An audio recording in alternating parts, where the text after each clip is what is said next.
आजको यस कार्यक्रममा यहाँ उपस्थित हुनुभएका र यहाँ विभिन्न कारणले उपस्थित हुन नसक्नुभएका देशभरिका दाजुभाइ दिदीबहिनीहरू र देशभन्दा बाहिर समेत रहनुभएका र विभिन्न सञ्चार माध्यमहरूबाट यो कार्यक्रम हेरिरहनुभएका सबै दाजुभाइ दिदीबहिनीहरूमा हार्दिक अभिवादन, नमस्कार। यस कार्यक्रमका अध्यक्ष महोदय, मञ्चमा आसीन नेतागण, सम्पूर्ण नेतागणहरू र यहाँ उपस्थित हुनुभएका विभिन्न पेशा व्यवसाय, विभिन्न सङ्गठनहरू, विभिन्न जिल्लाहरूबाट यहाँ उपस्थित हुनुभएका सम्पूर्ण दाजुभाइ दिदीबहिनीहरू, आज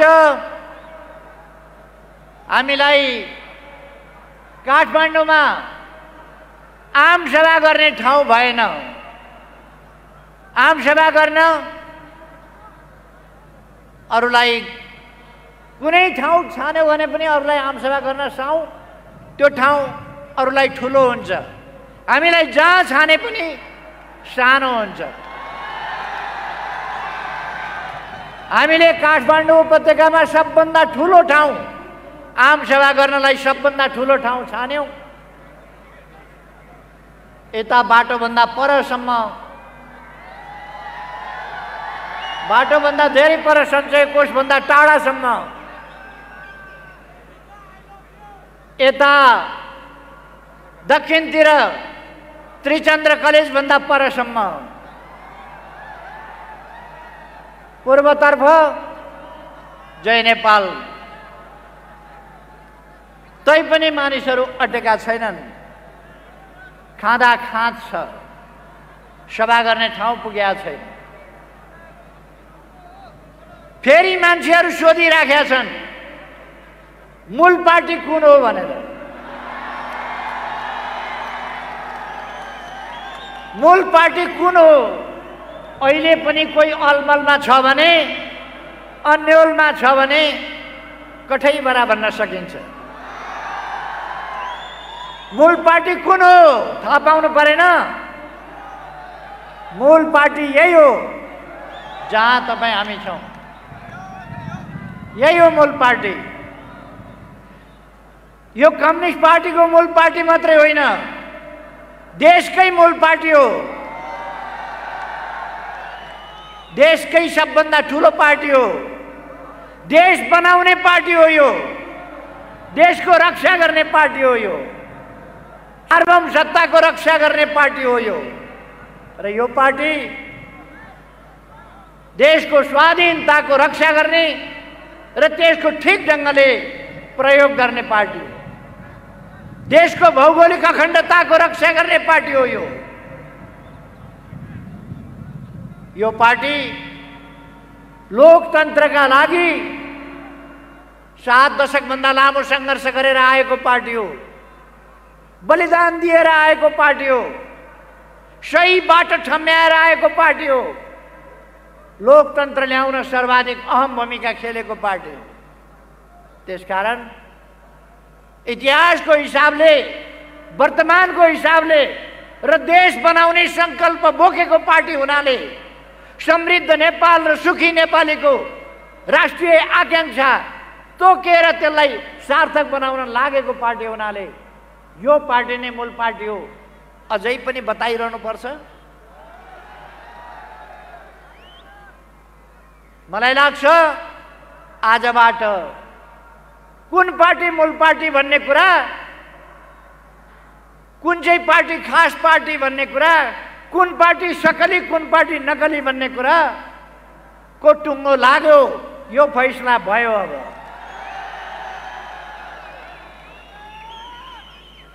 आज तपाईहरुलाई यहाँ उपस्थित हुन नदिनका लागि हिजो तथाकथित नेपाल बन्द गरियो। नेपाल बन्द नेपाल बन्द गर्दा के गरियो? गरिबका लागि काम गर्ने भन्ने, गरिब सर्वहारा श्रमजीवीका लागि काम गर्ने भन्ने, तर श्रमजीवीका लागि काम गर्ने होइन। बुढी आमाले टमाटर साग किनेर डोकामा बोकेर ल्याएर बाटाका छेउमा बेच्न राखेको बाटाभरि छरेर क्रान्ति गर्न खोजियो। त्यही हो उहाँहरूको क्रान्ति। किसानका मुला फ्याँकिए, तरकारी फ्याँकियो, त्यही हो क्रान्ति उहाँहरूको। एउटा गरिब ट्याक्सीवालालाई झुक्क्याएर यात्री हुँ भनेर ट्याक्सीभित्र चढेर पेट्रोल खनाएर आगो लगाएर धन्न बाँचे बिचरा सर्वहारावादी पार्टी। ट्याक्सीभित्र एउटा गरिब ड्राइभर जलाउन खोज्ने सर्वहारा पार्टी। घोषणै गरेर उहाँहरूले के भन्नुभएको छ? अब शाकाहारी आन्दोलनले हुँदैन, शाकाहारी आन्दोलनले हुँदैन भनेर उहाँले भनेको के हो? शाकाहारी आन्दोलनले हुँदैन भनेको उहाँले चिकन चिल्ली खान्छु भने हो? उहाँले नरभक्षी आन्दोलन गर्न खोजेको। म उहाँहरूलाई भनिदिन चाहन्छु, नरभक्षी आन्दोलनका दिन गए। अब नेपालमा कसैले हिंसा मचाउन सक्दैन। नेपाल शान्तिपूर्ण नेपाल। यो नेपाल अब अशान्ति र हिंसाको भुमरीमा जान सक्दैन। शान्तिपूर्ण नेपाल रहन्छ। यहाँ कसैले नरभक्षी आन्दोलन चलाउँछु भन्ने नसोचे पनि हुन्छ।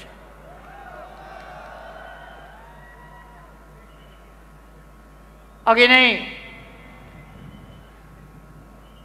उप प्रधानमन्त्री ईश्वर पोखरेल कमरेलले भनिसक्नुभयो, जुन क्षति भएको छ, सागसब्जी फ्याँकिएको छ, नोक्सान गरिएको छ गरिबको, त्यो गरिबको नोक्सान गरिएको कुरा सरकारले क्षतिपूर्ति दिन्छ। बदमासी उहाँहरू गर्नुहुन्छ, तर हामी उहाँहरूलाई क्षतिपूर्ति दिन्छौँ। गरिबको नोक्सान भएको कुरा सरकारले हेर्छ, सरकारले बिहोर्छ त्यो कुरा। ट्याक्सी इन्सुरेन्स गरेको होला, इन्सुरेन्सले तिर्छ र इन्सुरेन्सलाई हामी त्यो ट्याक्सीको क्षतिपूर्ति दिन लगाउँछौँ। भएन भने यस देशमा गरिबलाई हेर्ने, जनतालाई हेर्ने सरकार छ, जनतालाई माया गर्ने सरकार छ, गरिबलाई माया गर्ने सरकार छ, शान्तिलाई मन पराउने, शान्ति स्थापना गर्ने सरकार छ, शान्तिका लागि लड्ने सरकार छ। त्यसकारण जनता ढुक्क हुनुहोस्। हिजो तपाईहरुलाई आज यहाँ आउन नदिनका लागि हिजो नेपाल बन्द गरियो। नेपाल बन्द गरेर तर्साउन खोजियो। आज बाटामा खाल्टाहरू खनिए। कतिपय ठाउँमा बम राखेर अनि विप्लव लेख्ने काम हो। आफूले बम राखेर आफ्नो परिचय दिन नसक्ने, आफूले गरेका कामको जिम्मा लिन नसक्ने, तरकारी फ्याँकेको कुराको जिम्मा लिन नसक्ने, ड्राइभर जलाएको कुराको जिम्मा लिन नसक्ने, अनि क्रान्तिकारी ठुला कुरा गर्ने। आफूले गरेका कामको जिम्मा लिनुहोस् न, त्यो नलिने। तर उहाँहरूका प्रयासले रोकिने कुरा भएन। जब जनताको सागर उर्लिन्छ, जब जनता मनबाट सरिक हुन्छ, तब त्यस बेललाई कसैले सेक्न सक्दैन। आज त्यसै कारण इतिहासमा कहिल्यै नभएको, इतिहासकै सबभन्दा ठुलो जनसभा आज पहिलोपल्ट काठमाडौँमा भइरहेको छ। इतिहासकै सबभन्दा ठुलो जनसभा हो। म तपाईहरुलाई धन्यवाद भन्न चाहन्छु, तपाईहरुलाई सलाम भन्न चाहन्छु। तपाईहरुको यो चेतनालाई, यो सजगतालाई, भ्रम फिजाउने तत्त्वहरूका भ्रमहरूलाई चिरेर तपाईहरु जसरी स्पष्टताका साथ, दृढताका साथ यहाँ खडा हुनु भएको छ, यसलाई म सम्मान गर्न चाहन्छु। हामी कुन बाटोमा जान खोजिरहेका छौं, के गर्न खोजिरहेका छौं, म तपाईहरुलाई भन्न चाहन्छु। हामी समृद्ध नेपाल र सुखी नेपाली बनाउने यो नेपालको राष्ट्रिय आकांक्षा हो। यस आकांक्षालाई सफल बनाउन चाहन्छौं। यसका लागि हामी विभिन्न विकास निर्माणका कामहरूलाई अगाडि बढाइरहेका छौं। मैले भनिरहनु पर्ला जस्तो लाग्दैन। यस 3 वर्षमा मात्रै हामीले लगभग 6000 किलोमिटर डबल लेन, 4 लेन र 6 लेनका बाटाहरू कालोपत्र गरेका छौं। 400 भन्दा बढी सडक पुलहरू निर्माण गरेका छौं। 400 भन्दा बढी नै झोलुङ्गे पुलहरू निर्माण गरेका छौं। तुइनहरू विस्थापित गरेका छौं। विभिन्न विद्युत आयोजनाहरू सफल बनाएका छौं। विभिन्न सब स्टेशनहरू, ट्रान्समिसन लाइनहरू दिनै पछि हामी लगभग उद्घाटन गरेर हिँडेका छौं, तयार गरेका छौं। हामीले पूर्वाधारहरूको विकास सँगसँगै कृषिको आधुनिकीकरण त्यसमा ध्यान दिएका छौं। हामीले मानव अधिकारको क्षेत्रमा, मानवीयताको क्षेत्रमा, समाज सुधारको क्षेत्रमा, समाज सुधार गर्नका लागि, समाजलाई माथि उठाउनका लागि अहिले हामी तोकेर भन्न सक्छौं, सडक बालबालिका।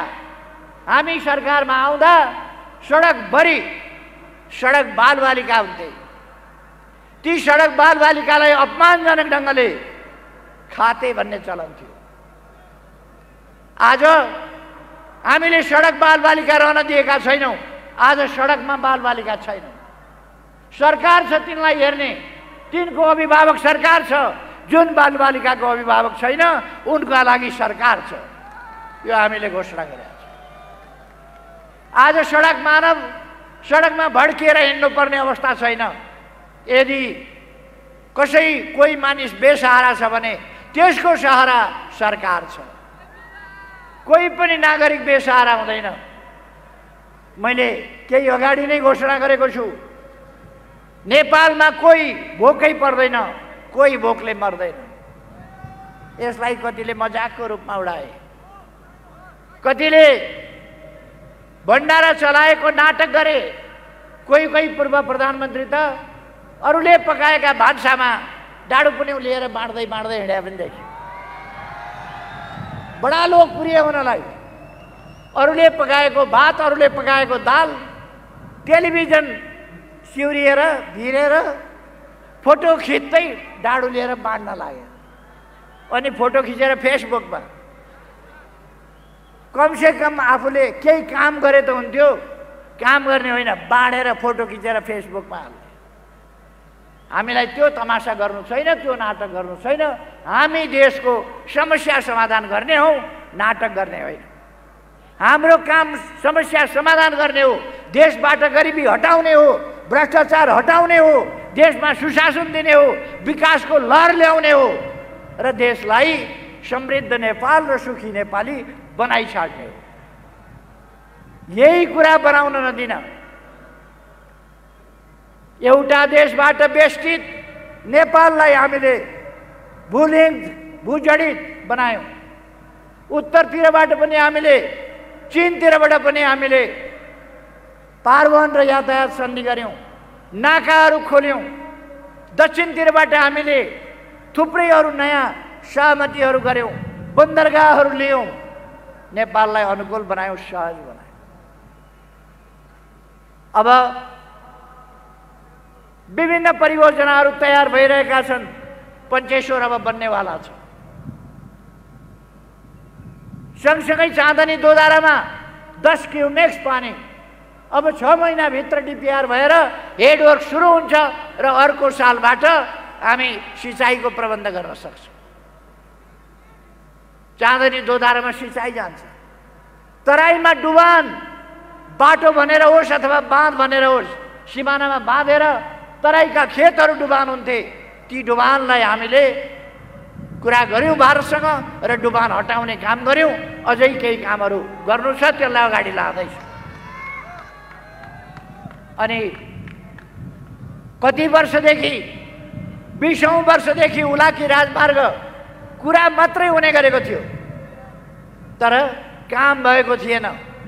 पहिलोपल्ट म प्रधानमन्त्री भएपछि हुलाकी राजमार्ग हामी आफै बनाउँछौँ भनेर, हामी आफै हुलाकी राजमार्ग बनाउँछौँ भनेर हामीले सुरु गर्यौँ। 10 अरबको 23 वर्षका लागि बजेट छुट्यायौँ र हुलाकी राजमार्ग आज लगभग पुरा हुने स्थितिमा छ। केही ठाउँहरूमा बाँकी छ, त्यो छिटै पुरा गर्ने तयारीमा हामी लागिरहेका छौँ। पूर्व पश्चिम राजमार्ग हामी चौडा गरिरहेका छौँ, 4 लेन 6 लेनको काम भइरहेको छ, साथीहरूले देखिरहनु भएको छ। नेपालमा रेल ल्याएका छौँ, अब केही दिनभित्रबाट नियमित रूपमा सञ्चालन गर्दैछौँ। पूर्व पश्चिम रेलको बाटो हामी निर्माण गर्दैछौँ। पूर्व पश्चिम रेलको बाटो केही ठाउँमा निर्माण सुरु भएको छ, केही ठाउँमा निर्माण अब सुरु हुँदैछ। पूर्व पश्चिम रेलमार्ग, उत्तर दक्षिण रेलमार्ग, काठमाडौँ रक्सौल रेलमार्ग, त्यसका लागि अब भारतसँग सम्झौता भएर डिपिआर भएको छ। अब त्यसको काम सुरु हुन्छ। डिपिआर अन्तिम अवस्थामा पुगेको छ। चीनतर्फ रेलमार्गको सम्बन्धमा हामीले सहमति गरेका छौँ। त्यसै गरेर नेपाललाई चीनसँग जोड्ने मामलामा टोखा छहरे सुरुङ मार्ग, बेत्रावती सेप्रुबेसी सुरुङ मार्ग, यसबाट केरुङलाई हामी 1 घण्टाको बाटो बनाउँदैछौँ। 1 घण्टाभित्र हामी केरुङ पुग्छौँ राम्रा बाटाहरूबाट। यस्तै गरेर नेपाललाई हामीले सुरुङ मार्गमा प्रवेश गराएका छौँ। अब नेपालको विकास अब सुरुङ मार्गमा प्रवेश गरेको छ। यही थानकोटबाट नौबिसे सुरुङ मार्ग खन्ने काम सुरु भएको छ, यहाँहरूले देख्नु भएको छ। अब त्यो काम छिटै नै हामी पुरा गर्दैछौँ। म यहाँहरूलाई आग्रह गर्न चाहन्छु, हाम्रा विकास निर्माणका कामहरू चौतर्फी रूपमा, कृषिको आधुनिकीकरण, व्यवसायिकीकरणका लागि कृषिको आधुनिकीकरण कार्यक्रम हामीले अगाडि बढाएका छौँ। अब हाम्रा युवाहरू विदेश जान नपरोस्। हिजो एउटा परिस्थिति बन्यो, भयावह परिस्थिति, त्यस परिस्थितिले हाम्रा युवाहरू लस्कर लागेर विदेश जाने अवस्था बन्यो। अब हाम्रा नेपाली युवाहरू विदेश जानुपर्ने अवस्था नबनोस् भन्नका लागि प्रधानमन्त्री स्वरोजगार कार्यक्रम, युवा स्वरोजगार कार्यक्रम, रोजगारीका थप अवसरहरू अनेक ठाउँमा, 7वटा प्रदेशमा उद्योगहरूको स्थापना जस्ता कुराहरू हामी गर्दैछौँ। औद्योगिक ग्रामहरू, औद्योगिक ग्राम, हरेक पालिकामा औद्योगिक ग्रामहरूको स्थापना गर्दैछौँ। प्रदेशहरूमा ठुला ठुला औद्योगिक क्षेत्रहरू तोकेर अब उद्योग अगाडि बढाउँदैछौँ। हाम्रो कोभिड-19 को कारणले तपाईँ हामीलाई थाहा छ, हाम्रो जनजीवन, हाम्रो शिक्षा, हाम्रो स्वास्थ्य, हाम्रो पर्यटन र हाम्रा विभिन्न व्यवसायहरू, सम्पूर्ण क्षेत्रमा उद्योग व्यापार सबैतिर कोभिड-19 ले हामीलाई धेरै प्रतिकूलतामा पुर्यायो। गएको 1 वर्ष हामीले कोभिड-19 का विरुद्ध जुद्ध ठिक भयो, तर पनि हामीले हाम्रो जनताको जीवन रक्षा पहिलो कुरा हो भनेर जनताको जीवन रक्षा पहिलो विषय बनायौँ र त्यसमा ध्यान दियौँ। नेपालमा मृत्युदर त्यसै कारण कम रह्यो। बढ्दै गएको कोभिडलाई फेरि हामीले नियन्त्रण गरेका छौँ। अब त हामीले खोप पनि ल्याइसक्यौँ। अब खोप सुरु भइसकेको छ। फ्रन्ट लाइनमा बसेका डाक्टरहरू, नर्सहरू, स्वास्थ्यकर्मीहरू, सफाई मजदुरहरू, ड्राइभरहरू, प्रहरीहरू, खास गरी एम्बुलेन्सका ड्राइभर र अरू सहयोगीहरू, सब वाहनका ड्राइभर र सहयोगीहरू र सुरक्षा कर्मीहरू लगायत फोर फ्रन्टमा बसेका, बढी खतरायुक्त काम गर्नु परिरहेका त्यस्ता ठाउँहरूमा खोप पुर्याउने कामलाई हामीले प्राथमिकता दिएका छौँ र खोपको अभियान चलिरहेको छ। यो अभियान निरन्तर हामी जबसम्म यो खोपको काम सक्दैनौँ र कोभिडलाई अन्त्य गर्दैनौँ, कोभिडलाई भगाउँदैनौँ, तबसम्म हामी जारी राख्नेछौँ। म दाजुभाइ दिदीबहिनीहरूलाई आग्रह गर्न चाहन्छु, हामी विकट परिस्थितिमा, अप्ठ्यारो स्थितिमा, त्यस स्थितिमा पनि त्यस स्थितिलाई पार गरेर अब एउटा सहज स्थितितर्फ जाँदैछौँ र हाम्रो देश अब विकासको बाटोमा अग्रसर हुँदैछ। हामीले ज्येष्ठ नागरिकहरूको भत्ता बढाएका छौँ। औपचारिक अनौपचारिक क्षेत्रलाई सामाजिक सुरक्षाको दायरामा ल्याएका छौँ। भर्खरै मात्रै 30,000 सरकारी कर्मचारीहरूलाई सामाजिक सुरक्षाका दायरामा ल्याएका छौँ। हामीले भनेका छौँ अब पहिले गरेका कामको पेन्सनको कारणले अहिले गरेका कामको पारिश्रमिक नपाउने भन्ने कुरा हुँदैन। पहिले गरेका कामको पेन्सन, अबका कामको ज्याला, अहिलेका कामको पारिश्रमिक, त्यो सबैलाई लागू हुन्छ। हामीले त्यो कुरा भनेका छौँ। द्वन्द्व थियो हिजो द्वन्द्व थियो देशमा। त्यति बेला द्वन्द्वमा सबै पक्ष, द्वन्द्व यस्तो चिज हो, यस्तो भयावह चिज हो जसले सबै पक्षलाई दुःख दिन्छ। हिजो द्वन्द्व थियो, लडाकुहरू जसलाई जनवाद आउने सुन्दर सपना बाँडेर लडाइयो, युद्धको मैदानमा होमियो तिनीहरू आज पीडित छन्। देशको सुरक्षाका लागि, जनताको सुरक्षाका लागि सेना प्रहरी, शस्त्र प्रहरीहरूले काम गर्नु पर्यो। जनताको सुरक्षाका लागि काम गर्दा उनीहरूले शहादत प्राप्त गर्नु पर्यो। उनीहरूका परिवार, कोही विधवा, कोही बेसहारा, कोही टोरा-टोरी, अभिभावकविहीन हुने अवस्था बन्यो। त्यसै गरेर कतिपय नागरिकहरू, कतिपय शिक्षक, कतिपय राजनीतिक कर्मचारी, उनीहरूको हत्या भयो। जुनसुकै कारणले होस्, हिजो द्वन्द्वकालमा पीडित भएकाहरू सबैको हेरविचार सरकारले गर्नका लागि एउटा समिति बनाएको छ सरकारले। त्यसले अविलम्ब यस्ता कुराहरूको तथ्याङ्कहरू सङ्कलन गर्छ र सबैको हेरविचार गर्नेछ, उचित प्रबन्ध गर्नेछ। रोजगारीका अवसर, अनाथ भएका बालबालिकाहरूको शिक्षाको प्रबन्ध, घाइतेहरूको स्वास्थ्यको प्रबन्ध, यी कामहरू सरकारले गर्नेछ भनेर मैले पहिले नै भनिसकेको छु। म आग्रह गर्न चाहन्छु, त्यसकारण दाजुभाइ दिदीबहिनीहरू, तपाईँहरू अलमलमा पर्नु भएको छैन, खुसीको कुरा हो। अलमलमा परेकाहरूलाई पनि सम्झाएर बुझाएर अलमलबाट मुक्त गरेर देश निर्माणको यस महाअभियानमा सरिक गरौँ। हाम्रा राम्रा उद्देश्यहरू छन्। मैले एउटा अठोट लिएँ, देशलाई समृद्ध बनाइ छोड्ने, भ्रष्टाचार मुक्त बनाइ छोड्ने त्यो अभियान मैले लिएँ। त्यो अभियान लिएपछि त्यस अभियानलाई असफल पार्न, त्यो अभियानलाई बदनाम गर्ने, चरित्र हत्या गर्ने, जनतालाई गलत सूचना दिने र जनतालाई भ्रममा पारेर देशलाई अन्यत्र मोड्ने प्रयासहरू भए। जति बेला उत्तरतिरको बाटो पारवहन र यातायात सम्झौता मैले गरेँ, नाकाहरू खोले हो, त्यति बेला मलाई सरकारबाट पहिलोपल्ट हटाइयो। यसपल्ट जब नक्सा छापियो, जब संविधान संशोधन भयो, त्यसपछि तुरुन्तै मलाई सरकारबाट नहटाइ नहुने उत्पात मचिन थाल्यो। तपाईहरुले देख्नु भएको छ। त्यसपछि उहाँहरू अचम्म त उहाँहरू राष्ट्रवादको हाउभाउ गर्ने, राष्ट्रवादको नारा लाउने नकली काम थाल्नुभयो। काम गर्न दिनु भएन। तपाईहरुले थाहा पाउनुभयो, काम गर्न दिनु भएन। 3 वर्षसम्म आयोगहरू बनेनन्। अहिले 2-4 जना मान्छे पार्टी छोडेर बाहिर गएपछि आयोगहरू बने। 3 वर्षमा आयोग बने।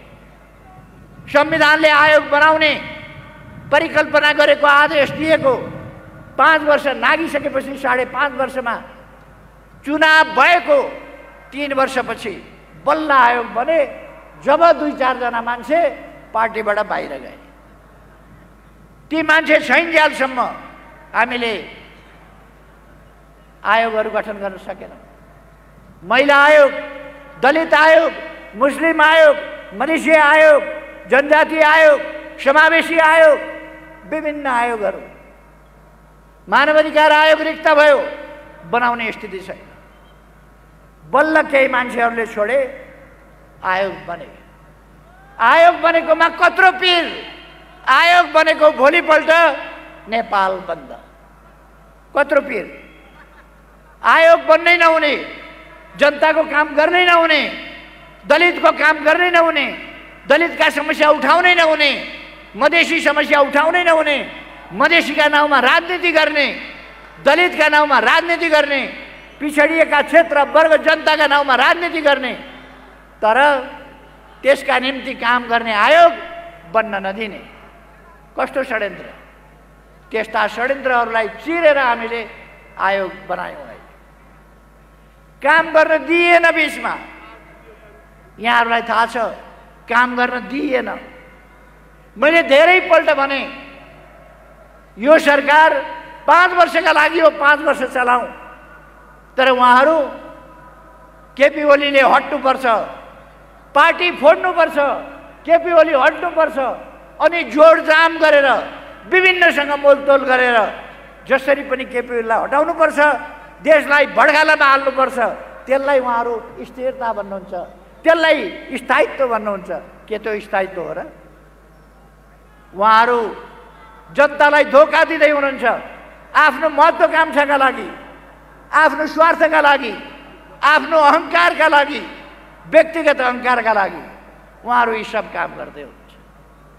जब उहाँहरूले सरकार चलाउन दिनु भएन, काम गर्न दिनु भएन, लोकतन्त्रलाई ठिक ढङ्गले चल्न दिनु भएन, संसदलाई ठिक ढङ्गले चल्न दिनु भएन, संसदलाई केही पनि काम गर्न नसक्ने पङ्गु अवस्थामा पुर्याउन थाल्नुभयो र फेरि पहिलेकै जस्तो किनबेचको राजनीति, पहिलेकै जस्तो समीकरणको राजनीति, भएको बहुमतको सरकार ढालेर अनि जोडजामको अस्थायित्व, अस्थिरता, त्यतापट्टिको राजनीति उहाँहरूले गर्न खोज्नुभयो। त्यसकारण मैले काम गर्नै नपाउने अवस्था भएपछि नेपाली जनताका बीचमा ताजा जनादेशका लागि जानु पर्यो। काम गर्न नदिने ठिक कि काम गर्न खोज्ने ठिक, तपाईँहरूले कसलाई साथ दिने फैसला दिनुहोस् भनेर मैले जनताका बीचमा जानु पर्यो। म यहाँहरूलाई प्रश्न गर्न चाहन्छु, अस्थिरताको राजनीतितर्फ नै हामी जाने कि चुनावतर्फ, जनताका बीचमा जाने कि अस्थिरतातर्फ जाने? म भन्न चाहन्छु अस्थिरतातर्फ होइन, चुनावतर्फ जाउँ। म सबै दाजुभाइ दिदीबहिनीहरूले एकपल्ट भनिदिनुहोस्, सबैले एकपल्ट, सिंहै काठमाडौँले देशले सुन्ने गरी सबैले भनिदिनुहोस् एकपल्ट, अस्थिरता होइन, चुनावतर्फ जाउँ। अस्थिरता होइन, चुनाव चाहियो। अस्थिरता होइन, चुनाव चाहियो। जनता के भन्छ? जनता के भन्छ?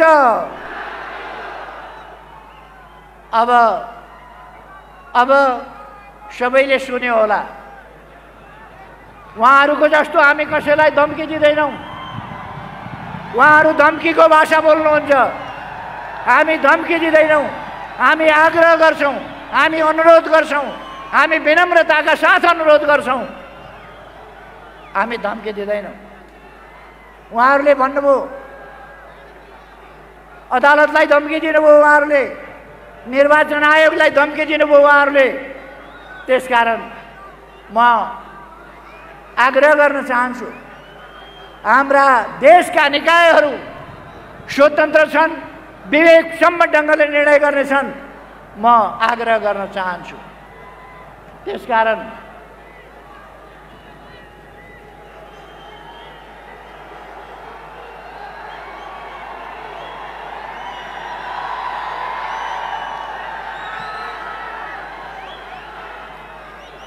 म आग्रह गर्न चाहन्छु, अब देश चुनावतर्फ गयो, देश चुनावतर्फ गयो। अब चुनावले फैसला गर्छ कसको सरकार बन्नुपर्छ, चुनावले फैसला गर्छ। त्यसकारण म भन्न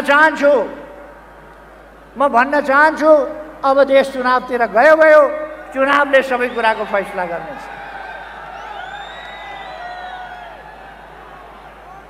निर्वाचन आयोगमा गएर निर्वाचन आयोगलाई निर्वाचनको तयारी नगर भन्ने, निर्वाचन नगर्नु चाहिँ लोकतन्त्र अरे। निर्वाचन हुने भयो भने निर्वाचन हुँदा देश सङ्कटमा पर्छ अरे। निर्वाचनबाट देश सङ्कटमा पर्छ। जनताले अभिमत प्रकट गर्दा, जनताले सरकार छान्दा, जनताले आफ्नो फैसला दिएर त्यो फैसला अनुसार देश अगाडि बढ्दा देश सङ्कटमा पर्छ। केही मान्छेहरूले कुनामा बसेर षड्यन्त्र गरेर अरूका लागि काम गर्दा देश सङ्कटमा पर्ने हो। देशलाई सङ्कटमा पर्न दिनु हुँदैन।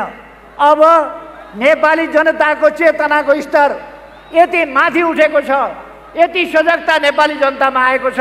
अब कसैले पनि लोकतन्त्र खोज्न सक्दैन। नेपालमा लोकतन्त्र मासिन सक्दैन। लोकतन्त्रको भविष्य उज्जवल छ, लोकतन्त्र सुदृढ छ, किनभने नेपाली जनता सचेत छ। अब नेपाली जनता सचेत छ, या कसैले कुनै हिसाबले पनि लोकतन्त्रलाई केही गर्छु भनेर नचिताए हुन्छ, लोकतन्त्रतर्फ कर्के आँखा नलगाए हुन्छ, कसैले प्रतिगमन नसोचे पनि हुन्छ। यो देश अब अघि बढ्यो।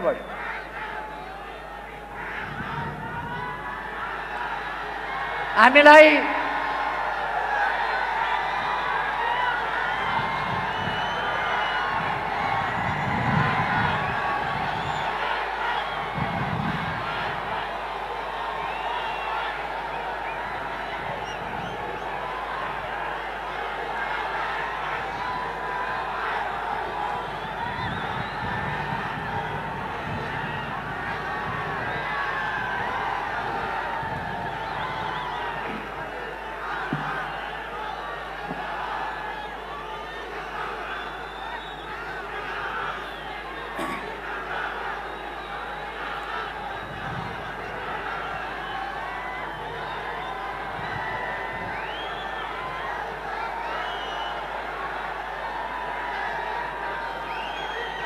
साथीहरू अब शान्त रहनुहोस् त। मैले केही कुरा मात्रै भन्न बाँकी छ, एकछिन शान्त रहनुहोस्।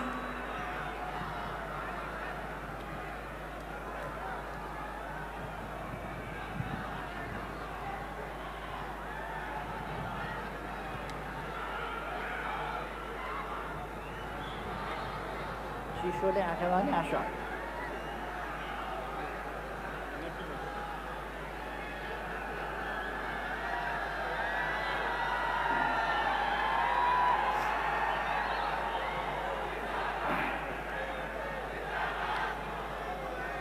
आदरणीय दिदीबहिनी तथा दाजुभाइहरू, अहिले देशव्यापी रूपमा एउटा बहस भइरहेको छ। यो बहस बलजफ्ती यो बहस निकालिएको छ। संसद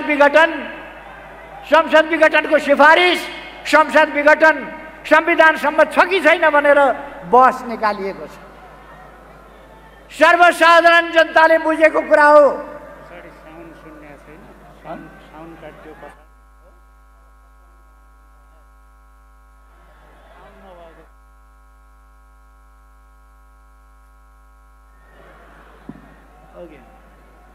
यो विवाद संसद विघटन गर्नु संवैधानिक छ कि छैन, चुनाव हुनुहुन्छ कि हुँदैन, चुनावबाट स्थिरता कि अस्थिरता के आउँछ आदि कुराहरूको बहस भइरहेको छ। म भन्न चाहन्छु, संसदीय प्रणालीमा प्रधानमन्त्रीले काम गर्न नदिने अवस्था भयो भने, नपाउने अवस्था भयो भने संसद विघटन गर्छ।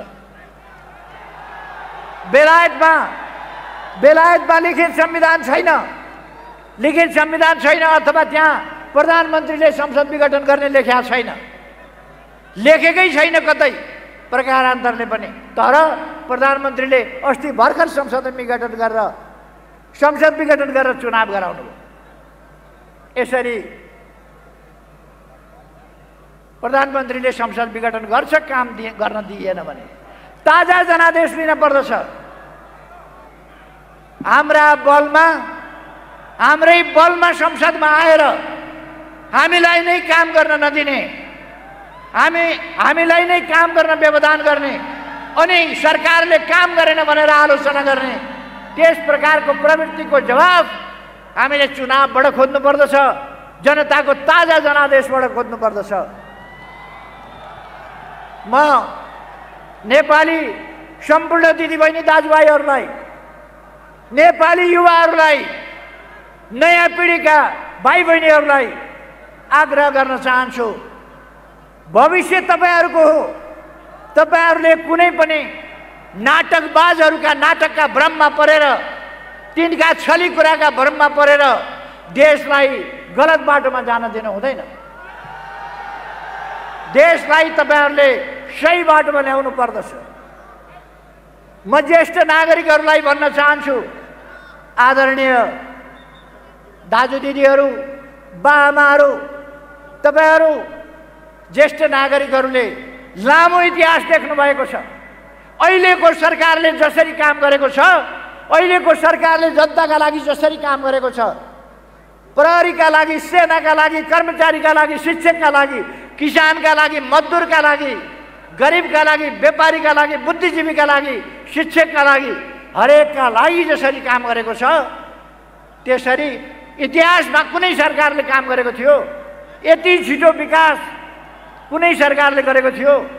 अहिले जस्तो काठमाडौँ कहिल्यै थियो? अहिले जति बाटा कहिल्यै बनेका थिए? अहिले जति पुल कहिल्यै बनेका थियो? कोभिडले अलिकति हामीलाई दुःख दियो। त्यो कोभिडले दुःख दिएको स्थितिबाट हामीले केही कामहरुमा पर्यटन हाम्रो धेरै पछाडी पर्यो यो एक वर्ष। अब पर्यटनलाई हामी उठाउँछौं। उद्योगहरु पछाडी परे कोभिडको कारणले, अब हामी अगाडि बढाउँछौं। कोभिड यहाँ मात्रै भएको होइन, हाम्रो गल्तीले होइन, हाम्रो सजगताले बरु कोभिड नियन्त्रित भएको छ। मृत्यु दर कम छ, उपचार राम्रो छ। कुन अवस्थामा थियो देश? एउटा उपचार हुँदैन थियो। आज एक दिनमा 82 ठाउँबाट एकैचोटि कोभिडको स्वाब टेस्ट हुन्छ। 82 ठाउँबाट, 300 भन्दा बढी ठाउँबाट आज हामी भ्याक्सिन दिइरहेका छौं। एकै दिनमा 309 वटा अस्पताल एकै दिनमा हामीले शिलान्यास गर्यौं। साथीहरूलाई थाहा छ, हिजो दानाक कुस्माको ट्रान्समिसन लाइन र त्यहाँको सब स्टेशनको उद्घाटन भयो। अस्ति 19 गते नेपालको सबभन्दा ठुलो, इतिहासकै सबभन्दा ठुलो ढल्केबर सब ट्रान्समिसन लाइनको सब स्टेशन त्यसको उद्घाटन भयो। यस्ता प्रगतिहरू अत्यन्तै तीव्रताका साथ भएको छ र अब हामी छिटै नै विद्युतको क्षेत्रमा आत्मनिर्भर हुँदैछौँ। लोड सेडिङ अन्त गरिएको छ। कसैले लोड सेडिङ फेरि फर्किन्छ भन्छन्, होइन। विभिन्न प्रकारका भ्रमहरू फिजाएका छन् यहाँ। कहिले केपी ओलीले आजको यो सभा केका लागि भनेर हिजोसम्म पनि भन्दै थिए, आज बिहानसम्म पनि त्यो बाटोमा लाइन चौरको बाटोमा हिँड्नेहरूले भन्दै थिए। आज बिहानसम्म पनि राजतन्त्र फर्काएको घोषणा गर्छ अरे केपी ओलीले। जो केपी ओली आधा दशकभन्दा बढी समय गणतन्त्रका लागि लड्यो, आधा दशकभन्दा बढी समय लोकतन्त्रका लागि लड्यो, आधा भन्दा बढी समय सामाजिक न्याय र समानताका लागि लड्यो, त्यो केपी ओलीले राजतन्त्र फर्किएको घोषणा गर्छ अरे। हामीले लडेर संघीय लोकतान्त्रिक गणतन्त्र ल्याएका छौं। यो संघीय लोकतान्त्रिक गणतन्त्रात्मक प्रणालीलाई कसैले तलमाथि गर्छु भन्ने नसोचे पनि हुन्छ।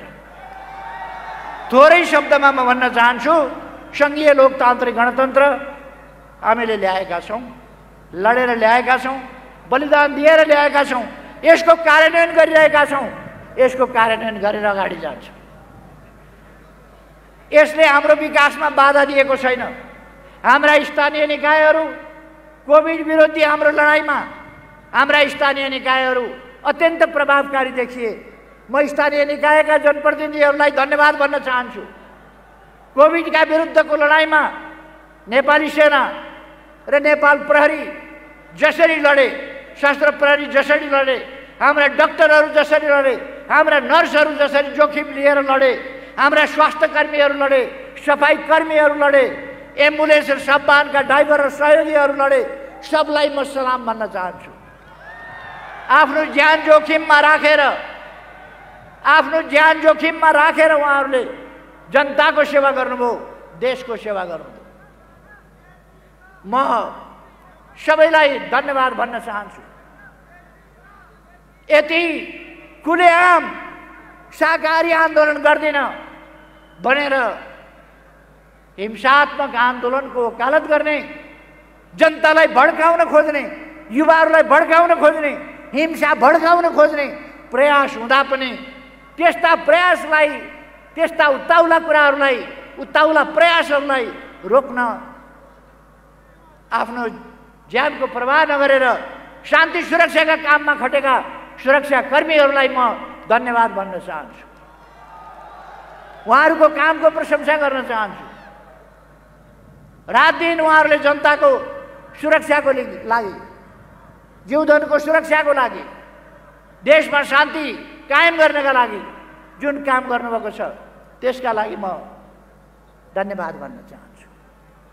त्यसै गरेर हाम्रो पार्टीका कार्यकर्ताहरू, म पार्टी अध्यक्षको हैसियतले भन्दैछु, हाम्रो पार्टीका कार्यकर्ताहरू कुनै प्रकारको अलमलमा नपरेर, चाटुकारहरूका चटकै कुराहरूका पछाडि नपरेर जसरी स्पष्टताका साथ पार्टीको पक्षमा उभिनु भएको छ, नयाँ गतिका साथ उठ्नु भएको छ, म तपाईहरूलाई, तपाईहरूको सचेतनतालाई, तपाईहरूको सङ्गठितपनलाई, तपाईहरूको विश्वासलाई, तपाईहरूको सक्रियतालाई सलाम भन्न चाहन्छु। वास्तवमा तपाईहरूले सजगता देखाउनु भएको छ। पार्टी कार्यकर्ता भन्नाले जनवर्गीय पेशागत सामुदायिक सङ्गठनका कार्यकर्ताहरू, विभिन्न पेशा व्यवसायका दाजुभाइ दिदीबहिनीहरू सबैलाई म धन्यवाद भन्न चाहन्छु। आज यो कार्यक्रम गर्दा अवश्य नै ट्राफिकमा समस्या आएको छ, हिँडडुलमा समस्या आएको छ, गाडी बाइक चलाउन समस्या आएको छ, सडक एक ढङ्गले काठमाडौँ अस्तव्यस्त हुने स्थिति बनेको छ। यो हाम्रो बाध्यतालाई दाजुभाइ दिदीबहिनीहरूले बुझिदिनु भएकोमा म धन्यवाद भन्न चाहन्छु, कृतज्ञता जाहेर गर्न चाहन्छु। हामी सडकमा नउत्रिँदा अलिअलि मान्छे लिएर, 2-4 हजार मान्छे लिएर, 2-4 हजार जम्मा गरेर हामीलाई ललकार्ने काम हो। हामीलाई ललकार्ने काम हो। 2-4 हजार मान्छे लिएर केपी ओली यहाँ आऊ, हेर को हो पार्टी, कुन मूल पार्टी भनेर ललकार्ने काम हो। हामीले त्यसकारण सडकमा आउनु पर्यो। म तपाईहरूलाई धन्यवाद दिन चाहन्छु। यसरी सडकमा हाम्रो आह्वानमा उत्रिनु भएकोमा तपाईहरूलाई धन्यवाद दिन चाहन्छु। सम्पूर्ण दाजुभाइ दिदीबहिनीहरूलाई धन्यवाद भन्न चाहन्छु। त्यसै गरी यस कारणले गर्दा विभिन्न पसल गर्ने व्यवसायीहरूले कठिनाइ झेल्नु पर्यो, व्यवसायीहरूले झेल्नु पर्यो, यातायातमा झेल्नु पर्यो। त्यसका लागि म आम जनतासँग क्षमा प्रार्थी छु। हाम्रो मनसाय त्यो होइन, हामीले दुःख दिन खोजेको होइन, तर कार्यक्रम हामीले गर्नै पर्ने परिस्थिति बन्यो। त्यसकारण हामीले यो सभा गर्यौँ। मैले अस्ति नै भने 23 गतेको सभा हेर्नुहोस्। 23 गतेको सभा एउटा कास्टिङको रूपमा हुनेछ। यो कास्टिङको रूपमा हो। हामीले आम सभा गर्नुपर्छ भने काठमाडौँका सबै सडकमा स्क्रिन राखेर, साउन्ड सिस्टम सबै सडकमा राखेर काठमाडौँ भरिको आमसभा गर्न पर्ने अवस्था आउन सक्छ। अर्को कास्टिङ हामी 1 गते बुटौलमा देखाउँदैछौँ। 1 गते बुटौलमा अर्को सभा हुनेछ। 8 गते विराटनगरमा अर्को सभा हुनेछ। म हाम्रा आलोचक मित्रहरूलाई मन थामेर बस्न आग्रह गर्न चाहन्छु। मन थामेर बस्नुहोस्। हेर्दै जानुहोस् नेपाल कता जान्छ। नेपाललाई समाजवाद उन्मुख हुनबाट, नेपाललाई सामाजिक न्याय र समानता सहितको समृद्धिको देश बनाउनबाट कसैले पनि रोक्न सक्दैन। हामी गौरवपूर्ण इतिहास भएका वीर पुर्खाका सन्तान हौँ, विद्वान पुर्खाका सन्तान हौँ र हाम्रो प्रकृति सुन्दर मात्रै होइन, खनिजहरूले भरिएको, जलस्रोतले भरिएको, खानीहरूले भरिएको देश हो। हामी अब दैलेखबाट पेट्रोल डिजेल, त्यहाँ सर्वे अध्ययन अनुसन्धान गरिरहेका छौँ, त्यहाँबाट पेट्रोल डिजेल निकाल्नेछौँ। हामी धौबादीबाट, नवलपरासीको धौबादीमा हामीले विशाल फलाम खाने भेट्टाएका छौँ र त्यहाँबाट फलाम र स्टिल उत्पादन गर्न सकिने परीक्षण भइसकेको छ।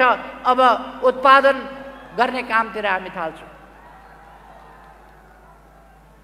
तनहुँको मिनम डाँडाबाट, पर्वतको फलाम खानीबाट निक्लिने फलाम, त्यसै उद्योगसँगबाट हामी स्टिल र फलामका कामहरू गर्नेछौँ। फलाम र स्टिलका औजारहरू, सामग्रीहरू उत्पादनका कारखानाहरू खोल्नेछौँ। हामी तामाखानी जाजरकोटबाट, त्यस्तै गरेर बैतडीबाट फस्फरसको खानी, यस्ता खानीहरू अध्ययन गरिरहेका छौँ र त्यसबाट अब हामी बिस्तारै रासायनिक मल आफ्नै देशमा उत्पादन गर्ने र कृषिको उत्पादकत्व बढाउने काममा सुरु गरिरहेका छौँ, अध्ययन गरिरहेका छौँ। त्यसकारण म दाजुभाइ दिदीबहिनीहरूलाई भन्न चाहन्छु, हामीले निराश हुनुपर्ने कुरा छैन। हामी देश विकास गरेर अगाडि बढ्न सक्छौँ। एकताबद्ध भएर देश विकासमा हामी लाग्यौँ भने हाम्रो देश विकासको अभियानलाई कसैले पनि रोक्न सक्ने छैन। म यो कुरा साथीहरूलाई विश्वास दिलाउन चाहन्छु। अब मैले धेरै समय नलिउँ, साथीहरूलाई घर फर्किनु पनि छ, त्यसकारण म धेरै समय लिन चाहन्न। फेरि एकपल्ट यहाँहरूको यस जागरणलाई म सलाम भन्न चाहन्छु। यस जागरणलाई म स्वागत गर्न चाहन्छु। यस जागरणलाई धन्यवाद भन्न चाहन्छु। युवा पङ्क्ति अझ सक्रिय भएर लागोस्, म आग्रह गर्न चाहन्छु। कार्यकर्ता पङ्क्ति सक्रिय भएर लागोस्, म आग्रह गर्न चाहन्छु। नवयुवा विद्यार्थीहरू अझ सक्रिय भएर आत्मविश्वासका साथ लाग्नुहोस्, म तपाईहरूलाई आग्रह गर्न चाहन्छु। र यस सहभागिताको लागि म तपाईहरू सबैप्रति आभार व्यक्त गर्न चाहन्छु र सञ्चारकर्मी मित्रहरू, मिडिया र अरू तमाम यस सभालाई सफल पार्न क्रियाशील हुनुभएका सबै महानुभावहरूमा पार्टीको तर्फबाट हार्दिक धन्यवाद ज्ञापन गर्दै म आफ्नो भनाइ यहीँ टुङ्ग्याउँछु। धन्यवाद सबैलाई। सबैमा शुभ होस्।